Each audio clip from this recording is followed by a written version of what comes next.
Jimmy O came to live with us during his junior year in high school. He'd moved into town. His coach, John Miles from Bering Straits, had played a pretty major role in convincing Jimmy that he should really be in one of the high schools down in Anchorage because of the big Nordic programs they have. And Jimmy was already, from what I understood, a real top-notch cross-country skier in the Bering Straits region. One of their coaches called us, is my recollection, and said, we've got this young man who's probably moving, or he's here from the bush community, and he's living with his grandmother here in town, and she needs to go back to White Mountain, where they're from, and so we're looking for a home. They asked around, and we had two sons, Chris and Todd, who are already on the West High team, and one of the coaches came to us and said, could you take a third skier? And we thought, sure, we've got the room. And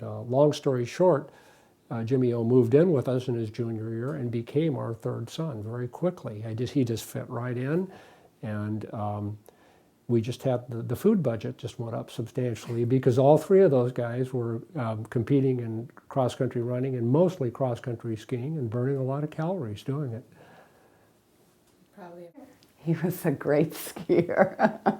The coaches were right. He was a great skier, and he worked very hard at it. And he trained hard year-round. And so I think our part was both to learn to love him as a family member, but also to encourage him to go as far as he could with that sport. And yeah, and to support him in that. I do remember him really fitting in with the ski team really well, and it was a pleasure for us to see that because the ski team had a bunch of wonderful kids in it. If you could go out and handpick the kids you wanted your own sons to associate with, these were the ones. They were smart, friendly, outgoing, driven to do something well, and in this case, cross-country skiing. Well, the boys are in high school. That's always a worry for a mother. So he became one more son to be concerned about. That was the joke in our house, tell them when they went out the door. 3 boys, a third of a brain, 2 boys, half a brain, 1 boy, 1 brain. So please be very careful and take care of each other out there. But it worked out. It worked out great. Well, I would say he was the best in high school in Alaska and probably the best in the nation. I have to tell you a little story about this. It's one of the things that's just really etched in my memory. At the end of his junior year, towards the end of the season, Diamond High School had the big gun team. They were number 1, and they had won the state ski championships a couple years in a row. And West High School was up and coming, but was not number 1, number 2. The state champion races were in Fairbanks at Birch Hill that year, and Diamond boys had a team that was considered unbeatable. But the West High coach put together a relay team consisting of our 2 sons, Chris and Todd, their mutual, all 3 best friend, Chris Dahl, and anchor, Jimmy Oxiktarik. And the instructions the coaches gave the first 2 skiers, Chris Dahl and Todd Grover, was just keep up with Diamond if you can. If you can just keep them in sight when you tag off on the relay to the next 2 guys, we have a chance. And those 2 boys did exactly that. They not only kept Diamond in sight, they were right with him coming into the stadium.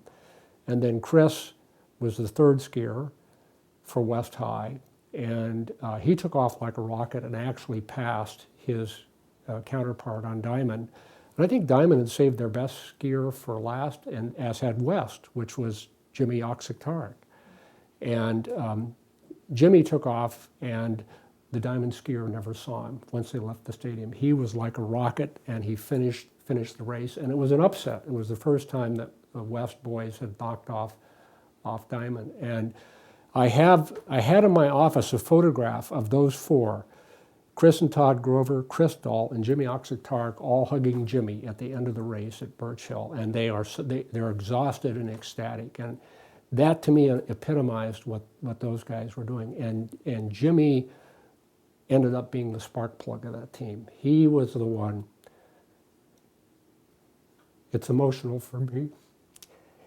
He was the one that just pushed them to be the best they could. So he brought out the best in other people too. And those guys all loved each other.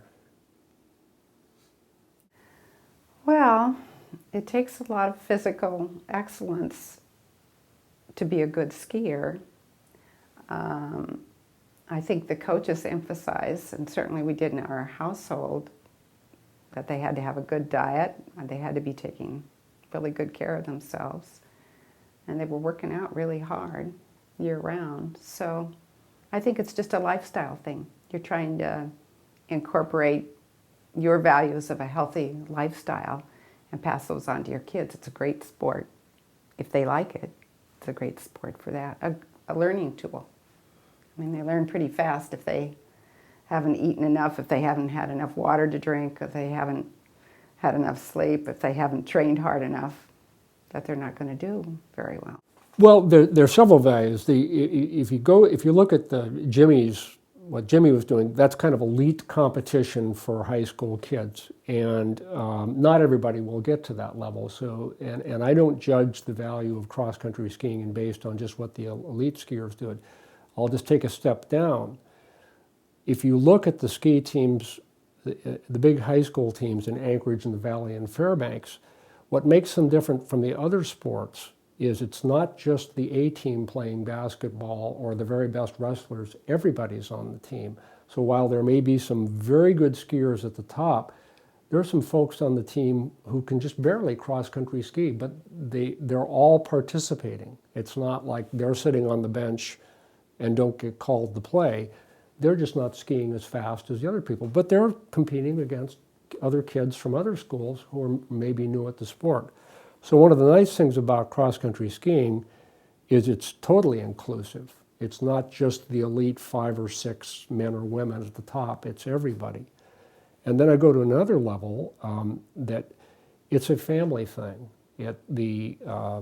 We have, my wife and I have cross-country skied our whole adult life. We're not very good skiers. We're mediocre at best, but we enjoy it. We just love to get out and ski around. It's a way to enjoy the outdoors in the winter and get some exercise. And it's a lifelong thing. You know, some sports, the physical impacts are so hard on you that when you get to be in your 30s, 40s, 50s, 60s like us, you can no longer do them because your body's been injured. Cross-country skiing isn't like that. You can do it your whole life. It gets you outdoors, it gets exercising. So I think it's one of those very few lifelong sports that physically make you a better person and probably mentally too. And when I say, you asked me earlier how good a skier he was, that was his junior year. The senior year, he was the Alaska Ski Meister. He was the best male skier in high school in the state of Alaska. And in both years, they went off to the Junior National Championship, and those were back in the days when Alaska just absolutely dominated Junior Nationals. They'd won each year, and some of their races, they'd have, out of the top 5, they had 3 to 4 Alaska skiers, and Jimmy was always one of them, often with a gold medal. So I think he was arguably during high school one of the very best male skiers in the United States.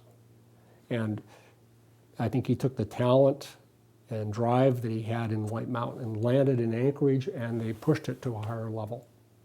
I think they were mentors for these kids every step of the way. So I think they kept pretty close tabs on them. What they were doing in school, certainly they were very aware of the grades so they could still compete. I think they really cared about those kids. They were very, very instrumental. Don't you think? Yeah, I think it has something to do with the kind of personality you have as a coach. Both of them had the ability to from what I could see, to talk to the high school skiers and connect with them, not talk down to them, but say, just if you change this a little bit, if you change your stride a little bit on classical, you get just a little bit more glide. Let's give that a try. And I think that none of the athletes felt talked down to. They felt kind of inspired to live up to what this coach wanted them to do without the coach saying, you've got to do this, don't let us down. There was none of that. It was just kind of, you can do this. And then the coach would let them in on the strategy, like the relay race I told you about. And the kids totally bought into whatever the coach wanted them to do. I think they admired the coaches so. So all those kids had encouragement at every step of the way by people who really cared about, knew them and cared about them. And in addition to their coaches, and they had great coaching with Rick Kabbalah and Jay Doris at West High. But the other coaches from the other schools, when they went off to junior nationals, all helped. I mean, and treated them as one big family, the big Alaskan cross-country ski family. It was wonderful to see. And the parents knew them. The parents knew kids from every high school, not just Right. their own kids. So sometimes parents would travel to races and they would get cheered on by Yeah. a huge community of people, I think. Yeah, but by the senior year, we had as many kids stopping by our house from Diamond High School and Service High School who were friends with Jimmy O and Chris and Todd, and they were all off going. They competed against each other in high school, but they were friends. Former Governor Jay Hammond actually said this to us at a picnic once he called it serendipity. He said, life dishes you up things you don't expect and puts you in positions you may not expect to be in. But when you get to them, if you just make the most of it, you'll be surprised at what you can rise to. He said, I never expected to be governor, but I took a number of opportunities, and lo and behold, here I am, the governor of Alaska. I look at what happened to Jimmy coming in from the village and getting the great coaching, great comrades, and going on and becoming just a wonderful, talented cross-country skier. As an adult, his profession, he was a working electrician, and he liked his job, but he always loved cross-country skiing, and kind of in his earlier years, he'd let it languish, but when he got into his late 30s and 40s, he got serious about doing it again. And he was invited, I believe, by Lars Flor to help with the Nana Nordic program. And every time he went out to the villages with Lars and the other coaches, he just came back ecstatic. He would come over to our house with his iPhone and sit down and go through the photos and tell us about the kids he'd worked with and how much fun. And he was just beaming. I mean, just kind of like a bright light. I mean, he was so happy. I think that that coaching in the villages was, in the latter years of his life, the happiest thing he did. And he felt great satisfaction in working with those kids.